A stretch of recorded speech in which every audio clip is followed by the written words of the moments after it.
When I used to do seminars on how to become a champion, I would always ask people, why do you want to be a champion? Or what do you want to accomplish? Why are you training?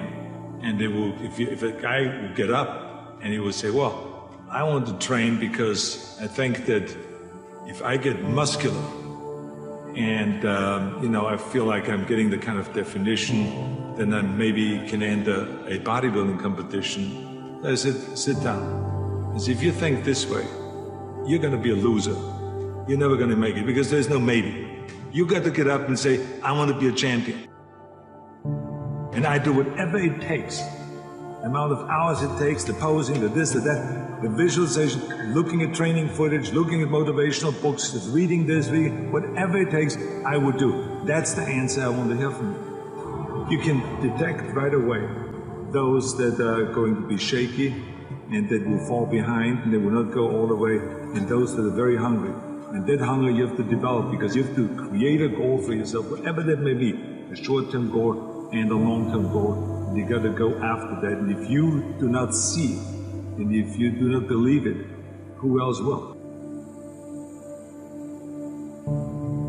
Experiencing pain in your muscles and aching, and just then go on and go on and then go on, and this last 2 or 3 or 4 repetitions, that's what makes actually the muscle then grow, and that divides then one from a champion and one from not being a champion. If you can go through this pain barrier, you make it to be a champion. If you can't go through, forget it.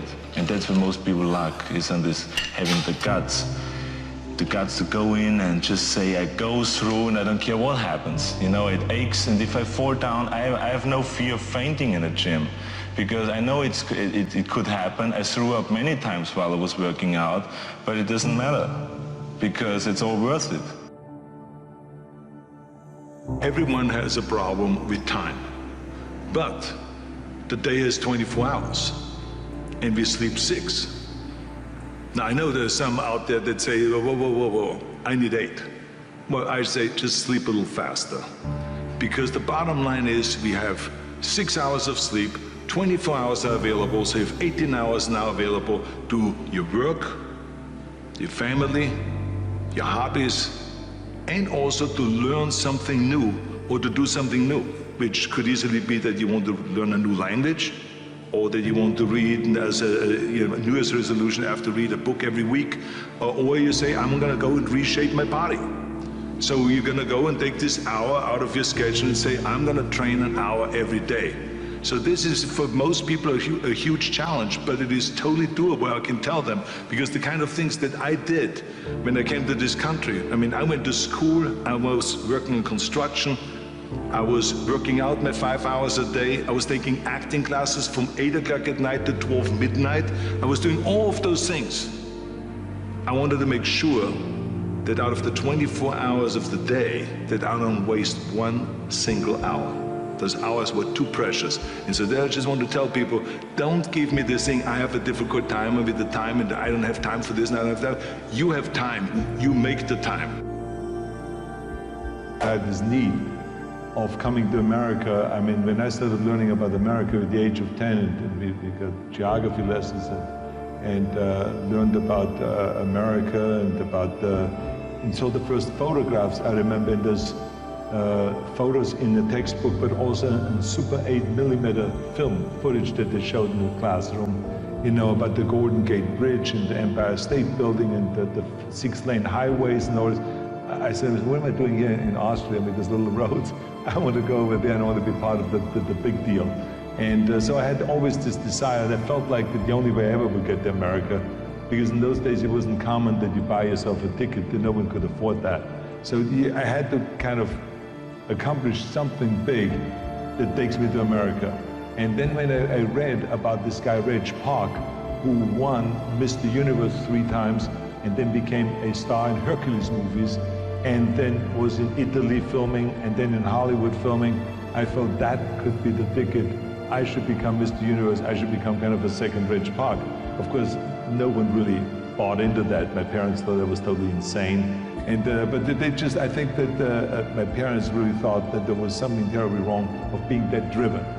Because I would come home at lunchtime, and then instead of having lunch, I would do 200 sit-ups. And then at night I would go to the stadium and I would be lifting weights.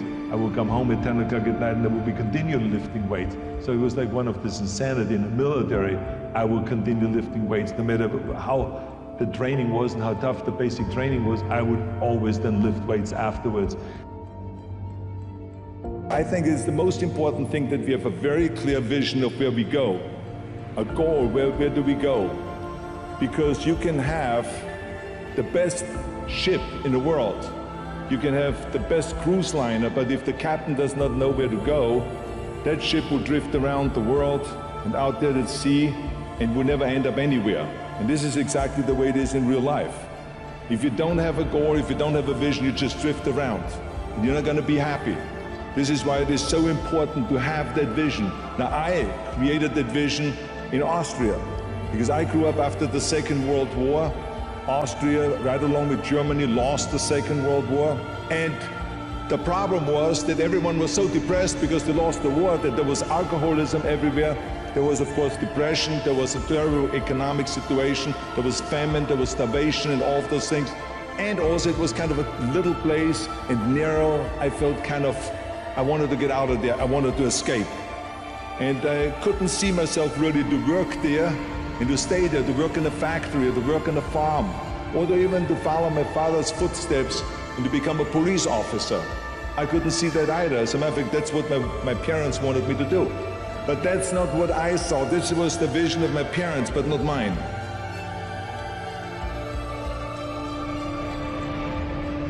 You got to work your butt off. If you think that you're going to go and accomplish something really special and be the best in anything in the world, and you think you can do it without working, you make a big mistake. Because no matter what I did, if it was in bodybuilding or in acting or if it is in the political arena, it always took a lot of work. And you got to put out and you got to, something make a lot of sacrifices. Notice, if you're not willing to work hard, forget about it. So this is another rule that is very important. Don't be afraid to fail. Because if you're afraid to fail, then you're always holding yourself back because you're afraid that if you go all out, you may fail. Well, in weightlifting, we learned that very quickly. The only way you could break a record is if you're willing to fail. That's when you put on more weight, you try it, sometimes you will not be able to lift it, which has happened to me many times, but eventually, when you train hard enough, you will lift it. So don't be afraid to fail. I mean, how far can you fall?